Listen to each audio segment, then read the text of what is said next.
Hello friends, welcome back to my channel. ಇದು Saturday morning blog. ಇವತ್ತು ಮೂರನೇ ಶನಿವಾರ ಆಗಿರೋದನ್ನ ಸ್ವಲ್ಪ ಬೇಗನೆ ಎದ್ದು ಪೂಜೆ ಎಲ್ಲ ಮುಗಿಸ್ಕೊಂಡು ಆಮೇಲೆ ತಿಂಡಿ ರೆಡಿ ಮಾಡ್ಕೊಳ್ಳೋಣ ಅಂದ್ಕೊಂಡೆ. ಇವತ್ತು ತಿಂಡಿಗೆ ಅಂತೇಳ್ಬಿಟ್ಟು ಇಡ್ಲಿ ಹಾಗೆ ಇದಕ್ಕೆ ಕಾಂಬಿನೇಷನ್ನ ಕಡಲೆಕಾಳು ಗೊಜ್ಜು ಮಾಡ್ತಿದ್ದೀನಿ. ಇಡ್ಲಿಗೆ ನಾವು ರೆಗ್ಯುಲರಾಗಿ ಚಟ್ನಿ ಹಾಗೆ ಸಾಂಬಾರು ಮಾಡ್ತಿರ್ತೀವಲ್ಲ, ಅದ್ರ ಬದಲು ಈ ಥರ ಕಡಲೆಕಾಳು ಗೊಜ್ಜು ಮಾಡಿ ತುಂಬಾ ಚೆನ್ನಾಗಿರುತ್ತೆ. ಇಡ್ಲಿಗೆ ಆಗಿರ್ಬೋದು, ಚಪಾತಿಗೆ, ರೈಸ್ಗಂತೂ ಈ ಕಡಲೆಕಾಳು ಗೊಜ್ಜು ತುಂಬಾ ಟೇಸ್ಟಿ ಆಗಿರುತ್ತೆ. ಸೊ ನಾವು ಯಾವಾಗೂ ಒಂದೇ ಥರ ಟೇಸ್ಟ್ ಮಾಡೋದಕ್ಕಿಂತ ಹೊಸ ಹೊಸ ರೆಸಿಪೀಸ್ ಎಲ್ಲ ಟ್ರೈ ಮಾಡ್ತಿರಬೇಕು ಅಂತೇಳ್ಬಿಟ್ಟು ನಾನಂತ ಟ್ರೈ ಮಾಡಿದೆ. ತುಂಬಾ ಚೆನ್ನಾಗಿತ್ತು. ಇವತ್ತು ಯಾವುದೇ ವೆಯ್ಟ್ ಲಾಸ್ ಡ್ರಿಂಕ್ಸ್ ಏನು ಕುಡಿತಿಲ್ಲ. ಅದ್ರ ಬದಲು ಮನೆಗೆ ಹೇಗೋ ಮೋಸಂಬಿ ಇತ್ತು, ಅದನ್ನೇ ಜ್ಯೂಸ್ ಮಾಡ್ಕೊಳ್ಳೋಣ ಅಂತೇಳ್ಬಿಟ್ಟು ಇದು ಮೋಸಂಬಿ ಎಲ್ಲ ಸಿಪ್ಪೆಲ್ಲ ಬಿಡಿಸ್ಬಿಟ್ಟು, ಹಾಗೆ ಬೇಕಿದ್ರೆ ಇಲ್ಲಿ ಸೀಡ್ಸ್ನ ತೆಗಿಬೋದು, ಇಲ್ಲಾಂದರೆ ಹಾಗೇನೂ ಹಾಕ್ಕೋಬೋದು. ಅದನ್ನು ಹಾಕ್ಬಿಟ್ಟು ಒಂದು ಮಿಕ್ಸಿ ಜಾರ್ಗೆ ಅದಕ್ಕೇ ಒಂದು ಅರ್ಧ ಕಪ್ಪಷ್ಟು ಸಕ್ಕರೆನ ಆ್ಯಡ್ ಮಾಡಿಕೊಂಡು ಒಂದು ಲೋಟ ಅಷ್ಟು ನೀರನ್ನ ಸೇರಿಸ್ಕೊಂಡ್ಬಿಟ್ಟು ಇದನ್ನು ಗ್ರೈಂಡ್ ಮಾಡ್ಕೊಬಿಡೋಣ. ನಾವು ಮಾರ್ನಿಂಗ್ ಟೈಮು ಮೋಸಂಬಿ ಜ್ಯೂಸ್ ಕುಡಿಯೋದ್ರಿಂದ ಅದರಲ್ಲಿ ಸಿಟ್ರಿಕ್ ಆಮ್ಲ ಇರೋದ್ರಿಂದ ನಮಗೆ ಡೇ ಫುಲ್ ಎನರ್ಜಿ ಆಗಿರೋಕ್ಕೂ ಹೆಲ್ಪ್ ಮಾಡುತ್ತೆ. ನಮ್ಮ ಸ್ಕಿನ್ ಗ್ಲೋಯಿಂಗ್ ಆಗೋಕ್ಕೂ ತುಂಬಾ ಹೆಲ್ಪ್ಫುಲ್ ಆಗುತ್ತೆ ಮೋಸಂಬಿ. ಅಟ್ಲೀಸ್ಟ್ ಜ್ಯೂಸ್ ಮಾಡೋಕ್ಕಾಗಲ್ಲ, ನಾವು ಡೈಲಿ ಒಂದೊಂದು ತಿನ್ನೋದ್ರಿಂದ ನಮಗೆ ಹೆಲ್ತ್ಗೆ ತುಂಬಾ ಬೆನಿಫಿಟ್ಸ್ ಇವೆ. ಇದರಿಂದ ನಿಮಗೆ ಇಲ್ಲಿ ಸಕ್ಕರೆ ಸ್ವಲ್ಪನಾದ್ರು ಆ್ಯಡ್ ಮಾಡ್ಕೋಬೇಕಾಗುತ್ತೆ, ಯಾಕಂದರೆ ಮೋಸಂಬಿ ಜ್ಯೂಸು ಸ್ವಲ್ಪ ಕಹಿ ಬರುತ್ತೆ. ನಮ್ಮ ಸ್ವೀಟ್ನೆಸ್ಗೆ ಅನುಗುಣವಾಗಿ ಸ್ವಲ್ಪನಾದರೂ ಸೇರಿಸ್ಕೋಬೇಕಾಗುತ್ತೆ. ಹಾಗೆ ನಿಮ್ಗೆ ಇಲ್ಲಿ ಸಕ್ಕರೆ ಕಂಪ್ಲೀಟಾಗಿ ಬೇಡ ಅಂತಂದರೆ ಎಲ್ಲ ಜ್ಯೂಸು ಫಿಲ್ಟ್ರ್ ಮಾಡಿದ ಮೇಲೆ ಸ್ವಲ್ಪ ಹನಿ ಹಾಕ್ಕೊಂಡು ಕುಡಿಬೋದು. ಹಾಗೆ ಇಲ್ಲಿ ಮೋಸಂಬಿ ಜೊತೆಗೆ ಒಂದು ದಾಳಿಂಬೆ ಹಾಕ್ಕೊಂಡ್ರೆ ಇನ್ನೂ ತುಂಬಾ ಒಳ್ಳೆಯದು, ತುಂಬ ಟೇಸ್ಟಿ ಆಗಿರುತ್ತೆ ಜ್ಯೂಸು ಸಹ. ಅಷ್ಟೇ ಅಲ್ಲ, ಅದು ನಮಗೆ ಬ್ಲಡ್ ಇಂಪ್ರೂವ್ಮೆಂಟ್ಗೆ ಆಗಿರ್ಬೋದು, ಸ್ಕಿನ್ಗೆ ಆಗಿರೋದು ತುಂಬಾ ಯೂಸ್ಫುಲ್ ಆಗುತ್ತೆ. ಮೋಸಂಬಿ ಜ್ಯೂಸು ಗ್ರೈಂಡ್ ಮಾಡಿದ ಮೇಲೆ ಇಮಿಡಿಯೇಟಾಗಿ ಕುಡಿಬೇಕು, ಯಾಕಂದರೆ ನಾವು ಅದನ್ನು ಒಂದು 10 ಮಿನಿಟ್ಸ್ ಆದಮೇಲೆ ಸ್ಟೋರೇಜ್ ಇನ್ನೂ ಜಾಸ್ತಿ ಕಾಲ ಮಾಡಿದರೆ ಅದು ಸ್ವಲ್ಪ ಕಹಿ ಬರುತ್ತೆ, ಕುಡಿಯೋಕ್ಕಾಗೋದೇ ಇಲ್ಲ. ಏನಾದರೂ ಒಂದು 5 ಮಿನಿಟ್ಸ್ ಒಳಗಡೆ ಕುಡಿಬೇಕು. ಈಗ ಕಡಲೆಕಾಳು ಗೊಜ್ಜು ಸಹ ಮಾಡ್ಕೊಳ್ಳೋಣ. ಇಲ್ಲಿ ನಾನು ಹೆಸರು ಕಾಳು ಮತ್ತು ಕಡಲೆಕಾಳು ರಾತ್ರಿ ನೆನೆಸಿಕೊಂಡ್ಬಿಟ್ಟಿದ್ದೆ. ಅದ ನೀರೆಲ್ಲ ಬಗ್ಗಿಸ್ಬಿಟ್ಟು ಒಂದು ಸಲ ವಾಶ್ ಮಾಡಿಕೊಂಡು ಈಗ ಅದನ್ನು ಒಂದು ಕುಕ್ಕರ್ಗೆ ಸೇರಿಸ್ಕೊತಿದ್ದೀನಿ. ಇಲ್ಲಿ 1 ಲೋಟ ಅಷ್ಟು ನೀರನ್ನ ಸೇರಿಸ್ಕೊಂಡ್ಬಿಟ್ಟು ಈಗ ಬೇಕಿದ್ರೆ ಇಲ್ಲಿ ಸಾಲ್ಟು ಸ್ವಲ್ಪ ಆ್ಯಡ್ ಮಾಡ್ಕೋಬೋದು, ಇಲ್ಲಾಂದರೆ ಆಮೇಲೂ ಸಹ ಆ್ಯಡ್ ಮಾಡ್ಕೋಬೋದು. ನಾನಿಲ್ಲಿ ಆ್ಯಡ್ ಮಾಡ್ತಿಲ್ಲ, ಆಮೇಲೆ ಗೊಜ್ಜಿಗೆ ಆ್ಯಡ್ ಮಾಡ್ಕೊತೀನಿ. ಈಗ ಮುಚ್ಚಳ ಹಾಕಿಬಿಟ್ಟು ಒಂದು 3 ವಿಸಿಲ್ ಹಾಕಿಸ್ಕೊಂಡ್ರೆ ಕಡಲೆಕಾಳು ಮತ್ತು ಹೆಸರು ಕಾಳು ಪರ್ಫೆಕ್ಟಾಗಿ ಬೇಯ್ದಿರುತ್ತೆ. ಹಾಗೆ ಗೊಜ್ಜು ಮಾಡ್ಕೊಳ್ಳೋಕ್ಕೂ ಸಹ ಇದೊಂದು ಮಸಾಲೆ ಪ್ರಿಪೇರ್ ಮಾಡ್ಕೋಬೇಕು. ಅದಕ್ಕೆ ಸಹ ಸ್ವಲ್ಪ ಹಸಿ ಕೊಬ್ಬರಿ ಕಟ್ ಮಾಡಿ ಇಟ್ಕೊಂಡಿದ್ದೀನಿ. ಹಾಗೆ ಇದರ ಜೊತೆಗೇ ಸ್ವಲ್ಪ ಕೊತ್ತಂಬರಿ ಸಹ ತಗೊಂಡಿದ್ದೀನಿ. ಹಾಗೆ ಸ್ವಲ್ಪ ಹುಣಸೆ ಹಣ್ಣು, ಒಂದು ಅರ್ಧ ಈರುಳ್ಳಿನ ಹಾಕ್ಕೊಳ್ಳೋಣ.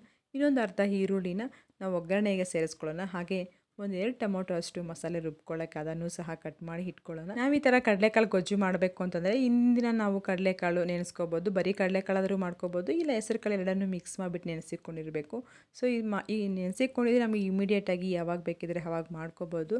ಬಟ್ ಸ್ವಲ್ಪ ಜಾಸ್ತಿ ಕ್ವಾಂಟಿಟಿಯಲ್ಲೇ ನೆನೆಸಿಕೊಂಡ್ಬಿಟ್ಟು ಫ್ರಿಜ್ಜಲ್ಲಿ ಸ್ಟೋರ್ ಮಾಡ್ಕೊಂಡು ನಮ್ಗೆ ಯಾವಾಗ ತಿನ್ನಬೇಕು ಅನಿಸುತ್ತೋ ಆವಾಗೆಲ್ಲ ಮಾಡ್ಕೊತಿರ್ಬೋದು. ತುಂಬಾ ಚೆನ್ನಾಗಿರುತ್ತೆ ಕಡಲೆಕಾಳು ಗೊಜ್ಜಂತೂ. ಚಪಾತಿಗಂತೂ ಸೂಪರಾಗಿರುತ್ತೆ. ಈಗ ಅದನ್ನು ಸಹ ಕಟ್ ಮಾಡಿ ಇಟ್ಕೊಂಡಿದ್ದೀವಲ್ಲ, ಈಗ ಇದನ್ನೆಲ್ಲ ಒಂದು ಮಿಕ್ಸಿ ಜಾರ್ಗೆ ಹಾಕ್ಕೊಬಿಡೋಣ. ಕೊತ್ತಂಬರಿ ಹಾಗೆ ಇದ್ರ ಜೊತೆಗೇ ಟೊಮೊಟೊ, ಒಂದು ಅರ್ಧ ಟೊಮೊಟೊ, ಹಾಗೆ ಒಂದು ಅರ್ಧ ಈರುಳ್ಳಿ, ಸ್ವಲ್ಪ ಬೆಳ್ಳುಳ್ಳಿ, ಹಾಗೆ ಹಸಿ ಕೊಬ್ಬರಿ, ಇದರ ಜೊತೆಗೇ ಹುಣಸೆ ಹಣ್ಣು ಸೇರಿಸ್ಕೊಂಡ್ಬಿಟ್ಟು ಇದರ ಜೊತೆಗೇ ಸ್ವಲ್ಪ ಚಕ್ಕೆ ಲವಂಗನೂ ಆ್ಯಡ್ ಮಾಡ್ಕೊಂಡ್ಬಿಟ್ಟು ಗ್ರೈಂಡ್ ಮಾಡ್ಕೊಳ್ಳೋಣ. ನಾನಿಲ್ಲಿ ಯಾವುದೇ ರೀತಿ ಸ್ಪೈಸಸ್ನ ಆ್ಯಡ್ ಮಾಡ್ಕೊತಿಲ್ಲ. ಸ್ಪೈಸಸ್ ಎಲ್ಲ ನಾನು ಒಗ್ಗರಣೆ ಟೈಮಲ್ಲಿ ಹಾಕ್ತೀನಿ, ಯಾಕಂದರೆ ನಾವು ಇವಾಗ ಮಾಡ್ತಿರೋದು ಕಡಲೆಕಾಳು ಗೊಜ್ಜು ಆಗಿರೋದ್ರಿಂದ ಪ್ರೊಸೆಸ್ ಸ್ವಲ್ಪ ಚೇಂಜಸ್ ಇರುತ್ತೆ. ಈಗ ಮಸಾಲೆ ಸಹ ರುಬ್ಬಿಟ್ಕೊಂಡು ಸೈಡ್ ಇಟ್ಕೊಳ್ಳೋಣ. ಹಾಗೆ ಈಗ ಒಗ್ಗರಣೆ ಮಾಡ್ಕೊಳ್ಳಿಕ್ಕೆ ಅದೇ ಅರ್ಧ ಈರುಳ್ಳಿ ಎತ್ತಿಕೊಂಡಿದ್ವಲ್ಲ, ಅದನ್ನೇ ತುಂಬ ಸಣ್ಣಕ್ಕೆ ಕಟ್ ಮಾಡಿ ಇಟ್ಕೊಂಡಿರಬೇಕು. ಇಲ್ಲಿ ಈರುಳ್ಳಿ ಬೇಕಿದ್ರೆ ಕಟ್ ಮಾಡೋ ಬದಲು ಪೇಸ್ಟ್ ಮಾಡಿನೂ ಹಾಕ್ಕೋಬೋದು. ಪೇಸ್ಟ್ ಮಾಡಿ ಹಾಕಿ ಇನ್ನೂ ಸ್ವಲ್ಪ ಟೇಸ್ಟಿಯಾಗಿರುತ್ತೆ. ನೀವೇನಾದ್ರು ಸ್ವಲ್ಪ ಜಾಸ್ತಿ ಜನಕ್ಕೆ ಮಾಡ್ತೀರಾ, ಒಂದು 5 ಜನಕ್ಕೆ 10 ಜನಕ್ಕೆ ಮಾಡ್ತಿದ್ದೀರಾ ಅಂದರೆ ಆವಾಗ ಪೇಸ್ಟ್ ಮಾಡಿ ಹಾಕ್ಕೋಬೋದು. ತುಂಬಾ ಚೆನ್ನಾಗಿರುತ್ತೆ, ಸ್ವಲ್ಪ ಗ್ರೇವಿಯಾಗೂ ಆಗುತ್ತೆ. ಈಗ ಇದ್ರ ಜೊತೆಗೇ ಈರುಳ್ಳಿನೂ ಸಹ ಕಟ್ ಮಾಡಿದ್ವಲ್ಲ, ಹಾಗೆ ಟೊಮೊಟೊನೂ ಸಹ ಸಣ್ಣಕ್ಕೆ ಕಟ್ ಮಾಡಿ ಇಟ್ಕೊಳ್ಳೋಣ. ಫ್ರೆಂಡ್ಸ್, ನನ್ನ ಚಾನಲ್ ಆದರೂ ಫಸ್ಟ್ ಟೈಮ್ ಮಾಡ್ತಿದ್ದೀರಾ ಅಂಥವ್ರು ಯಾರಾದರೂ ಇದ್ದರೆ ಸಬ್ಸ್ಕ್ರೈಬ್ ಮಾಡ್ಕೊಳ್ಳಿ. ಹಾಗೆ ಪಕ್ಕದಲ್ಲಿರುವಂಥ ಬೆಲ್ ಐಕಾನ್ನ ಕ್ಲಿಕ್ ಮಾಡಿ. ನನ್ನ ವೀಡಿಯೋಸ್ ಏನಾದ್ರು ನಿಮ್ಗೆ ಇಷ್ಟ ಆಗ್ತಿದ್ರೆ ನೋಡ್ತಾ ವೀಡಿಯೋ ನೋಡ್ತಾ ಒಂದು ಲೈಕ್ನ ಮಾಡಿ. ಲೈಕ್ನ ಮಾಡೋದನ್ನು ಮರಿಬೇಡಿ. ಈಗ ಮಸಾಲೆನೂ ಸಹ ರುಬ್ಬಿಟ್ಕೊಂಡಿದ್ದೀವಲ್ಲ, ಈಗ ಇನ್ನೊಂದು ಕಡೆ ಕುಕ್ಕರು ಸಹ 3 ವಿಸಿಲ್ ಆಗಿದೆ, ಅದು ಸಹ ತಣ್ಣಗಾಗಿದೆ. ಈಗ ಗೊಜ್ಜಿಗೆ ಒಗ್ಗರಣೆ ಮಾಡ್ಕೊಳ್ಳಿಕ್ಕೆ ಒಂದು ಕಡಾಯಿಗೆ 5ರಿಂದ 6 ಸ್ಪೂನಷ್ಟು ಆಯಿಲ್ನ ಸೇರಿಸ್ಕೊಳ್ಳೋಣ. ಆಯಿಲ್ ಸ್ವಲ್ಪ ಜಾಸ್ತಿ ಕ್ವಾಂಟಿಟಿಯಲ್ಲಿ ಸೇರಿಸ್ಕೋಬೇಕಾಗುತ್ತೆ. ಆಯಿಲ್ ಬಿಸಿ ಆದಮೇಲೆ ಒಂದು 1/4 ಚಮಚ ಅಷ್ಟು ಸಾಸಿವೆ ಹಾಕ್ಕೊಳ್ಳೋಣ. ಹಾಗೆ ಸಾಸಿವೆ ಎಲ್ಲ ಚಿಟಪಟ ಅನ್ನೋ ಟೈಮಲ್ಲಿ ಇದಕ್ಕೆ ಕಟ್ ಮಾಡಿಟ್ಟಂಥ ಈರುಳ್ಳಿ ಹಾಕ್ಕೊಂಬಿಟ್ಟು, ಹಾಗೆ ಸ್ವಲ್ಪ ಕರಿಬೇವನ್ನ ಸಹ ಸೇರಿಸ್ಕೊಂಬಿಟ್ಟು ಫ್ರೈ ಮಾಡ್ಕೊಳ್ಳೋಣ.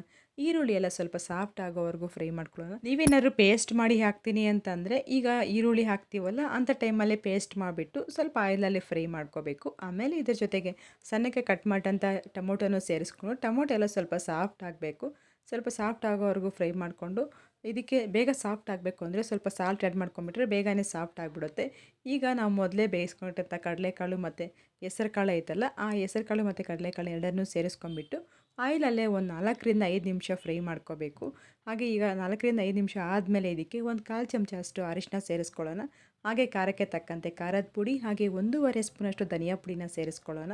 ಈಗ ಇಂಥ ಟೈಮಲ್ಲಿ ಸ್ಪೈಸಸ್ ಆ್ಯಡ್ ಮಾಡೋದು ತುಂಬಾ ಚೆನ್ನಾಗಿರುತ್ತೆ, ಒಳ್ಳೆ ಆರಾಮ ಬರ್ತಿರುತ್ತೆ ಸ್ಪೈಸಸ್ ಎಲ್ಲ ಫ್ರೈ ಹಾಕಿದರೆ. ಈಗ ಈ ಸ್ಪೈಸಸ್ ಎಲ್ಲ ಹಾಕಿದ ಮೇಲೆ ಒಂದು ಸಲ ಚೆನ್ನಾಗಿ ಮಿಕ್ಸ್ ಮಾಡ್ಕೊಳ್ಳೋಣ. ಒಂದು 2 ನಿಮಿಷ ಫ್ರೈ ಮಾಡ್ಕೊಳ್ಳೋಣ ಇದೇ ಥರನೇ. ಈಗ ರುಬ್ಬಿಟ್ಟಂಥ ಮಸಾಲೆ ಸೇರಿಸ್ಕೊಳ್ಳೋಣ. ಹಾಗೆ ಮಸಾಲೆ ಹಾಕಿದ ಮೇಲೆ ಒಂದು 4ರಿಂದ 5 ನಿಮಿಷ ಚೆನ್ನಾಗಿ ಮಿಕ್ಸ್ ಮಾಡಿಕೊಂಡು ಆ ಮಸಾಲೆ ಎಲ್ಲ ಸ್ವಲ್ಪ ಆಯಿಲ್ ಎಲ್ಲ ಸಪ್ರೇಟ್ ಆಗಬೇಕು, ಅಲ್ಲಿವರೆಗೂ ಚೆನ್ನಾಗಿ ಕುದಿಸ್ಕೋಬೇಕು. ಹಾಗೆ ಇದರ ಜೊತೆಗೇ ರುಚಿಗೆ ತಕ್ಕಷ್ಟು ಉಪ್ಪನ್ನ ಸೇರಿಸ್ಕೊಂಡ್ಬಿಟ್ಟು ಈಗ ನಮಗೆ ನೀರು ಎಷ್ಟು ಕ್ವಾಂಟಿಟಿಯಲ್ಲಿ ಬೇಕಾಗುತ್ತೆ ಅಂತ ನೋಡಿಕೊಂಡು ಇವಾಗ ಅದೇ ಮಿಕ್ಸಿ ಜಾರಲ್ಲೇ ಸ್ವಲ್ಪ ಮಸಾಲೆ ಎಲ್ಲ ಉಳ್ಕೊಂಡಿರುತ್ತಲ್ಲ, ಅದೇ ಮಿಕ್ಸಿ ಜಾರ್ಗೆ ಸ್ವಲ್ಪ ನೀರನ್ನ ಆ್ಯಡ್ ಮಾಡಿಬಿಟ್ಟು ಆ ನೀರನ್ನ ಸಹ ಹಾಕ್ಕೊಳ್ಳೋಣ. ನೀವೇನಾದ್ರು ಚಪಾತಿಗೆ ಮಾಡೋಂಗಿದ್ರೆ ಸ್ವಲ್ಪ ಗಟ್ಟಿಯಾಗಿ ಇರಬೇಕಾಗುತ್ತೆ ಗ್ರೇವಿ, ಇಲ್ಲ ಇಡ್ಲಿಗೆ ರೈಸ್ಗೆ ಮಾಡ್ಕೊಳ್ಳೋದ್ರೆ ಸ್ವಲ್ಪ ತೆಳುವಾಗಿದ್ರೂ ನಡೆಯುತ್ತೆ. ಯಾಕಂದರೆ ಇಡ್ಲಿ ಸ್ವಲ್ಪ ಡಿಪ್ ಮಾಡ್ಕೊಳ್ಳೋಕ್ಕೆ ನಮಗೆ ತೆಳುವಾಗಿರಬೇಕಲ್ಲ, ಆ ಥರ ಮಾಡ್ಕೋಬೋದು. ನಿಮಗೆ ಕನ್ಸಿಸ್ಟೆನ್ಸಿ ಯಾವ ಥರ ಅನಿಸಿದ್ರೆ ಆ ಥರ ಮಾಡ್ಕೊಳ್ಳಿ. ಈಗ ಇನ್ನೂ ಸ್ವಲ್ಪ ನೀರನ್ನ ಆ್ಯಡ್ ಮಾಡ್ಕೊಂಬಿಟ್ಟು ಒಂದು 10 ನಿಮಿಷ ಕುದಿಯೋಕ್ಕೆ ಬಿಟ್ಬಿಡಬೇಕು. ಹಾಗೆ ಉಪ್ಪು ಖಾರ ಎಲ್ಲ ಹೊಂದ್ಕೊಂಡಿದೆಯಾ ಅಂತ ಒಂದು ಸಲ ಚೆಕ್ ಮಾಡ್ಕೊಳ್ಳಿ. ನಿಮ್ಗೇನಾದ್ರು ಉಪ್ಪು ಖಾರ ಕಮ್ಮಿ ಇತ್ತು ಅಂದರೆ ಈ ಸ್ಟೇಜಲ್ಲಿ ಆ್ಯಡ್ ಮಾಡಿಕೊಂಡು ಕುದಿಸ್ಕೊಳ್ಳೋಣ. ಒಂದು 10 ನಿಮಿಷ ಆದಮೇಲೆ 1.5 ಸ್ಪೂನಷ್ಟು ಗರಂ ಮಸಾಲ ಹಾಕಿಬಿಟ್ಟು ಒಂದು 2 ನಿಮಿಷ ಕುದಿಸ್ಕೊಂಡ್ರೆ ಸಾಕು. ಕಡಲೆಕಾಳು ಗೊಜ್ಜು ರೆಡಿ ಆಗುತ್ತೆ, ತುಂಬಾ ಚೆನ್ನಾಗಿರುತ್ತೆ. ನಾನು ಇನ್ನೊಂದು ಕಡೆ ಇಡ್ಲಿನೂ ಸಹ ರೆಡಿ ಮಾಡ್ಕೊಂಡಿದ್ದೀನಿ. ಇಡ್ಲಿಗೆ ಸೂಪರಾಗಿತ್ತು. ನೀವು ರೈಸ್ಗಾಗಿರ್ಬೋದು ಇಲ್ಲ ಚಪಾತಿಗಾಗಿರ್ಬೋದು ತುಂಬಾ ಚೆನ್ನಾಗಿರುತ್ತೆ ಇದ್ರ ಕಾಂಬಿನೇಷನ್ ಅಂತೂ. ನಾನು ಇಡ್ಲಿ ಜೊತೆಗೆ ಸರ್ವ್ ಮಾಡ್ಕೊತೀನಿ. ನೀವು ನೋಡ್ತಿರ್ಬೋದು 2 ನಿಮಿಷ ಆದಮೇಲೆ ಸ್ಟವ್ ಆಫ್ ಮಾಡಿಕೊಂಡು ಈಗ ಸರ್ವ್ ಮಾಡ್ಕೊತಿದ್ದೀನಿ. ಬಿಸಿ ಬಿಸಿ ಥರ ಕಡಲೆಕಾಳು ಗೊಜ್ಜು ಜೊತೆಗೆ ಇಡ್ಲಿಗೆ ಸೂಪರಾಗಿತ್ತು. ನೀವು ಒಂದ್ಸಲ ಇಡ್ಲಿ ಜೊತೆಗೆ ಟ್ರೈ ಮಾಡಿ ಹೇಗಿತ್ತು ಅಂತ ನನಗೆ ಕಮೆಂಟ್ ಮಾಡಿ. ಹಾಗೆ ಈ ರೆಸಿಪೀಸ್ ನಿಮಗೆ ಯಾವ ರೀತಿ ಅನ್ನಿಸ್ತು ಅಂತ ನನಗೂ ಕಮೆಂಟ್ ಮಾಡಿ. ಹಾಗೆ ತಿಂಡಿ ಎಲ್ಲ ಮುಗಿಸ್ಕೊಂಡು ಸ್ವಲ್ಪ ಪಲಾವ್ ಸಾಮಾನೆಲ್ಲ ತೊಗೊಂಡಿದ್ದೆ, ಅದನ್ನು ಸಹ ಈ ಥರ ಪಲಾವ್ ಸಾಮಾನಿಗಂತ ನಾನು ಸಪ್ರೇಟ್ ಬಾಕ್ಸ್ ಒಂದು ಇಟ್ಕೊಂಡ್ಬಿಟ್ಟಿದ್ದೀನಿ. ಯಾಕಂದರೆ ಈ ಥರ ನಮಗೆ ಲೇಯರ್ ಬಾಕ್ಸ್ ಆದರೆ ಬೆಸ್ಟು. ಪಲಾವ್ಗೆ ಹಾಕೋ ಸಾಮಾನೆಲ್ಲ ಒಂದೇ ಕಡೆ ಇದ್ದರೆ ನಾವು ಒಂದು ಸಲ ತೆಗೆದ್ರೆ ಎಲ್ಲದು ಒಂದೇ ಕಡೆ ಇರುತ್ತಲ್ಲ, ಎಲ್ಲ ಐಟಮ್ಸು ಬೇಗನೆ ಆಗಿಬಿಡುತ್ತೆ. ಸೊ ನಾವು ಒಂದೊಂದು ಕಡೆ ಇಟ್ಕೊಂಡಿದ್ರೆ ನಮಗೆ ಅಲ್ಲಲ್ಲಿ ಹುಡ್ಕೊಳ್ಳೋ ಅಂಥ ರಿಸ್ಕ್ ಇರಲ್ಲ ಅಂತ ಹೇಳ್ಬಿಟ್ಟು ನಾನು ಈ ಥರದೊಂದು ಬಾಕ್ಸ್ ತೊಗೊಂಡು ಅದಕ್ಕೆ ಪಲಾವ್ ಸಾಮಾನು ಎಲ್ಲ ತುಂಬಿಟ್ಕೊತೀನಿ. ಈ ಥರ ಪಾಕೆಟ್ಸ್ ಎಲ್ಲ 10 ರೂಪಾಯಿಗೆಲ್ಲ ಸಿಗ್ತವೆ. ಅಯ್ಯೋ ತುಂಬಾ ಬೆಸ್ಟ್ ಅನಿಸುತ್ತೆ. ಈ ಥರದೊಂದು ತೊಗೊಂಡ್ರೆ ಒಂದು 15 ದಿನ ಬರುತ್ತೆ. ನಾವು ಜಾಸ್ತಿ ತೊಗೋಬೇಕು ಅಂದರೆ ಪಲಾವ್ ಸಾಮಾನು ಸ್ವಲ್ಪ ಕಾಸ್ಟ್ಲಿನೇ ಇರ್ತವೆ ಹೊರಗಡೆ ಅಂಗಡಿಗಳಾದರೆ. ಈ ಥರ 10 ರೂಪಾಯಿ ಪಾಕೆಟ್ ಆದರೆ ತುಂಬಾ ಬೆಸ್ಟ್, ನಮಗೆ 15 ದಿನಕ್ಕೆ ಆಗೋಷ್ಟು ಆಗುತ್ತೆ. ಹಾಗೆ ಇದೆಲ್ಲ ಎತ್ತಿದ್ದೀನಿ. ನನ್ನ ಮಗಳಂತೂ ಅವಳು ಸೋಂಪು ತಿನ್ನೋ ಹ್ಯಾಬಿಟ್ ಇದೆ, ಅವಳು ಸೋಂಪು ತಿನ್ನೋಕ್ಕೆ ಎಷ್ಟು ಟ್ರೈ ಮಾಡ್ತಿದ್ಲು. ಸೊ ಎಲ್ಲ ಮುಗಿಸ್ಕೊಂಡು ಎತ್ತಿಕ್ಕೊಂಡಿದ್ದೆ. ಈ ಥರ ಎಲ್ಲನೂ ನಾವು ಫ್ರೀ ಇದ್ದಾಗ ಮಾಡ್ಕೊಂಬಿಟ್ರೆ ನಮ್ಗೆ ಅಡುಗೆ ಮಾಡಬೇಕಾದ್ರೆ ತುಂಬಾ ಈಸಿ ಆಗುತ್ತೆ. ಸೊ ನಾವು ಯಾವಾಗನ ಫ್ರೀ ಇದ್ದಾಗೆಲ್ಲ ಒಂಥರ ಸಿಗುವಂಥ ನಮಗೆ ಯಾವ ರೀತಿ ಕಂಫರ್ಟ್ ಅನಿಸುತ್ತೋ ಕೈಗೆ ಸಿಗೋ ಅಂಥದ್ದೆಲ್ಲ ಒಂದು ಕಡೆ ಇಟ್ಕೊಂಡ್ಬಿಟ್ರೆ ನಾವು ಅಡುಗೆ ಮಾಡಬೇಕಾದ್ರೆ ತುಂಬ ಬೇಗನೂ ಆಗಿಬಿಡುತ್ತೆ. ಅದಕ್ಕೆ ಈ ಥರ ಮೊದಲೇ ಎಲ್ಲ ಪ್ಲ್ಯಾನ್ ಮಾಡಿ ಇಟ್ಕೊಂಡಿರ್ತೀನಿ. ಇದು ಇವತ್ತಿನ ವಿಡಿಯೋ ಆಗಿತ್ತು ಫ್ರೆಂಡ್ಸ್. ನಿಮಗೆಲ್ಲರಿಗೂ ಇಷ್ಟ ಆಗಿದೆಯಾ? ಇಷ್ಟ ಆಗಿದ್ರೆ ಒಂದು ಲೈಕ್ನ ಮಾಡಿ. ಹಾಗೆ ನಿಮ್ಮ ಫ್ರೆಂಡ್ಸ್ಗೆ ಫ್ಯಾಮಿಲಿ ಮೆಂಬರ್ಸ್ಗೆಲ್ಲ ಶೇರ್ ಮಾಡಿ. ನಿಮ್ಗೆ ಯಾವ್ದಾರು ರೆಸಿಪೀಸ್ ಬೇಕು ನನಗೆ ಕಮೆಂಟ್ ಮಾಡಿ, ನಾನು ಅದನ್ನು ಮಾಡಿ ತೋರಿಸ್ತೀನಿ. Thank you friends.